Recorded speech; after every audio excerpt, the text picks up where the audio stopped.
Well, hello, everybody. Well, hello, everybody. Again, this is Charlie Lincoln calling from New Orleans. And I just watched the State of the Union address, which was not really the highlight of my day or the highlight of this year or anything else. But honestly, it wasn't as horrifying as I expected it to be. I don't believe I watched a single one of Barack Obama's single one of his State of the Union addresses, but I decided to watch this one. For one thing, it's on Mardi Gras Eve, and so tomorrow we can start repenting of our sins on Ash Wednesday. And yeah, Joe Biden is one of our sins and one of the great failures of America, honestly. He talked about his economic program. It seemed like a bunch of unrealistic blather about basically making money out of spending money that couldn't exist. He say something about how industry should all lower costs by coming back home to the United States. Coming back home to the United States is great, but in fact, he's doing exactly the opposite of what would make it possible for American industry to do that. He wants to raise all these benefits and raise the minimum wage, create a whole bunch of new social programs. I don't see how that's going to increase the desirability of the United States at all as a place for industry to operate. If we were to suddenly cut wages, cut benefits, that would be a different thing. But anyhow, that really isn't what I wanted to talk about today, because today was Mardi Gras in New Orleans. And you might ask, well, what does Mardi Gras have to do with the State of the Union address? Well, a lot. Mardi Gras is irrelevant. Mardi Gras is degenerate. Mardi Gras is basically all about enjoying life and being amused without any notion of the cost. Mardi Gras is an extravagant waste. And all of these things are aspects of the State of the Union address also.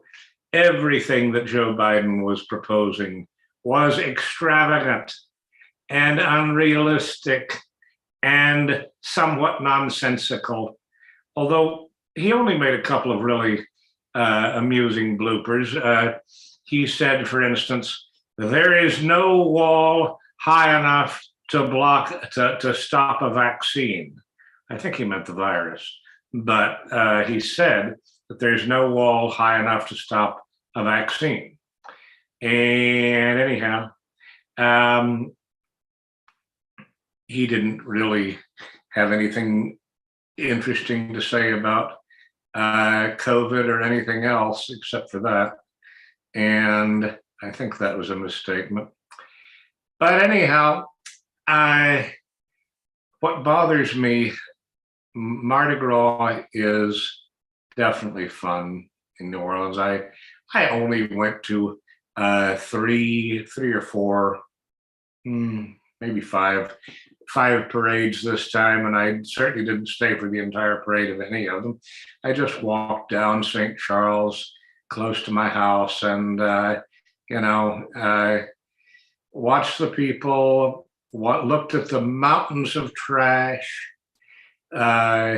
watched the attractive young ladies wearing next to nothing, and yeah, there's something very degenerate about Mardi Gras and very irresponsible. these floats that go down cost tons of money. I have no idea how much, but some of the ones at night, they're all lit up. Yeah, they're spectacular to watch, but are they, do they create it? Are they of any lasting value? No, they probably get torn apart almost immediately. Starting tomorrow, the parts recycled, maybe. But last year we had this great pleasure. There was no Mardi Gras because of COVID. It's really one of the only really great things about COVID that I can say. There was no Mardi Gras last year. And sure, everybody, including me, missed the parties and the parades and all the nonsense. But God, the streets were all clean last year. They didn't have to have special trash details every night for 2 weeks. The city did not generate tons and tons and tons of made in China garbage. I mean, stuff was in garbage already already in garbage within hours of every parade. People collect this stuff. It's just like the potlatch that Franz Boas and other anthropologists observed in the northwest coast of North America, Washington, Vancouver Island, British Columbia. It's an ostentatious show of wealth. Prove how much trash you can just collect and then burn. That's what Mardi Gras is all about. My grandfather always said that, you can tell how rich people are by how much trash they have. And if that's the case, then New Orleans is indeed a wealthy, wealthy town. Because the garbage from it's like 6 inches thick after a single parade for about 2 miles. 6 inches of garbage spread out over 2 miles. 6 inches deep, the width of the parade street, width of St. Charles or Napoleon Avenues. And people are just stepping in it, crushing it. And yeah, Biden's economic program in the State of the Union address seemed a lot like the same kind of potlatch. We're going to spend money. We're going to pass all these programs, and we're going to show how rich and unrealistic we can be, how deep into fantasy we can get. It's some sort of psychotic episode, I guess, called socialism. That's the Biden program, not Mardi Gras. Mardi Gras is not at all socialistic, except, I guess, mass entertainment at the lowest, close to the lowest level of intelligence. I don't know. I mean, I have to say, I enjoyed so many Mardi Gras in the past when I had a little boy, and even a grown-up boy. My son, when he was with me, we had a great time in Mardi Gras, and or when I had lady companions going around with me, and that's it's just like the a state fair or a big cheap show that costs a lot of money, cheap products that cost a lot of money. Is there a better way? I mean, the city of New Orleans is a beautiful place, and people come to it because of as tourists because of Mardi Gras and the fact that Mardi Gras, up to a point, has been extended all year. There's a place called Mardi Gras World where you can go see the Mardi Gras floats being built. There's Bourbon Street, which of course is just like perpetual drunkenness, and I've compared it to the Wild Hunt. And of course, every parade is kind of like a medieval Wild Hunt. And yeah, it has those aspects of Roman Saturnalia where, you know, the girls all go around wearing next to nothing and showing off their fine form. Yeah, it's just as shallow and as hilarious as saying you can give people everything, which amounts to nothing. So yeah, I think that there are a lot of similarities between Mardi Gras and the State of the Union address. The State of the Union address touched on only such a couple of really degenerate points. It touched on let's see, LGBTQ rights at 8:59 Central Time. I guess that was 9:59 Biden's time. And right before that, it was the woman's right to choose. Right before that, it was congratulating Justice Breyer. It was just kind of a disorganized catalog of things, I guess. He asked about all these bills that he wanted Congress to approve, and anyhow, let's see. The other thing I noticed was he didn't mention the word Ukraine at all, or Europe. He didn't really say he touched maybe on race a little bit, but mainly in terms of promoting immigration and the Dreamers. He wants the Dreamers back, and he wants. I mean, he clearly is thinking only about ways to pretty much tear America to shreds. Let's see, what else? I did take some notes here. Oh, the global minimum tax rate. Congratulations to my son. My son, against my totally incorrect advice, went into international tax law and is publishing right and left about international tax law. And Biden wants to endorse a global minimum tax rate.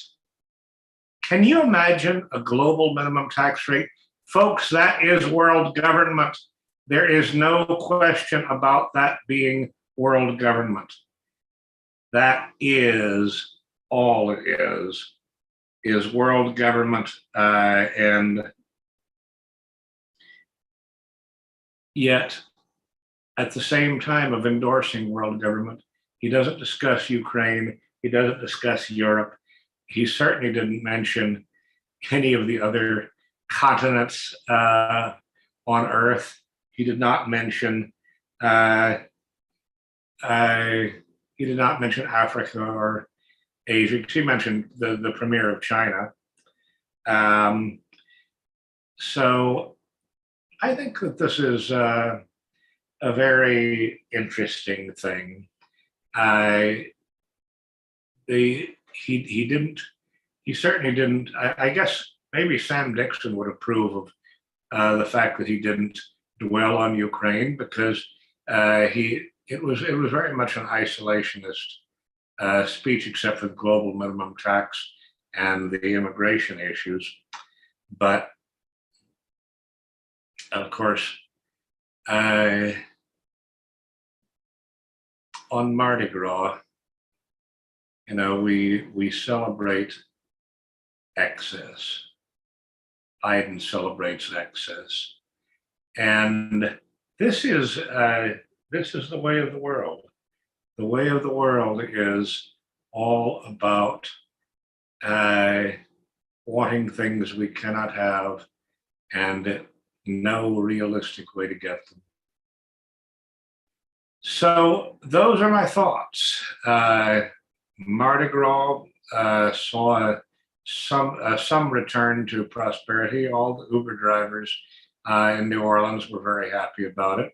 I'm not sure about other businesses, but certainly there were lots of tourists and lots of people buying very cheap costumes, I should say, cheap and somewhat tawdry for the most part. There were a few good ones, not many. But I guess I just think that the world is filled with degeneracy and shallowness. And somebody told me today that these shows are, for the most part, hate speech. I don't think they are, but the world runs on emotion. And hatred, if it be defined as the elimination of bad things, advocating the elimination of bad things, hatred is a very good thing, because hatred is a way of doing conscious selection as opposed to merely accidental selection. I should mention Biden did say one thing that I really liked. He said that capitalism without competition is not capitalism. Competition is very important. And I don't know where he was going with it, but he didn't exactly talk about the antitrust laws, but usually the Democrats do a better job of enforcing the antitrust laws than Republicans do. We'll see. We'll see. So anyhow, tomorrow I hope to get together with Paul Frum, and we will elaborate a little bit more on some of these topics. But in the meantime, I just wanted to throw out my 2 cents worth about Mardi Gras and the State of the Union address. We live in a despicable world where much more is being destroyed than created. I don't think that Biden is a creative person at all, and honestly, I guess the floats of Mardi Gras are creative, even if they are somewhat ephemeral, here today and gone tomorrow. They only survive in the pictures that people like me take of them. So anyhow, tomorrow is Ash Wednesday. I have this other issue, which is my church has gone so far away from me ideologically that I have not been to church even once in 2022. I'm debating real hard about whether to go tomorrow for Ash Wednesday. The last time I went to church was on St. Stephen's Day, the second day of Christmas, where the homily, the sermon did not mention either St. Stephen or the second day of Christmas or martyrdom or anything else. It was really quite disturbing. And Lent, leading up to Easter, is clearly the most serious time of the year in any church. And do I give them another chance? I'm almost scared to. What do you think? If you have any comments on that, let me know.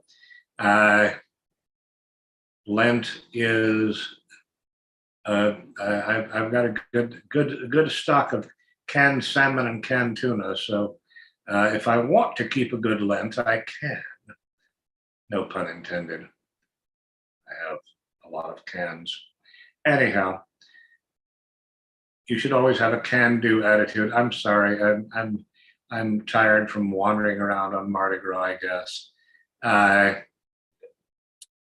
What can I say? Good night and a blessed Lent to everybody. Hope you had a good Mardi Gras or Carnival, wherever you are. Talk to you tomorrow, I hope.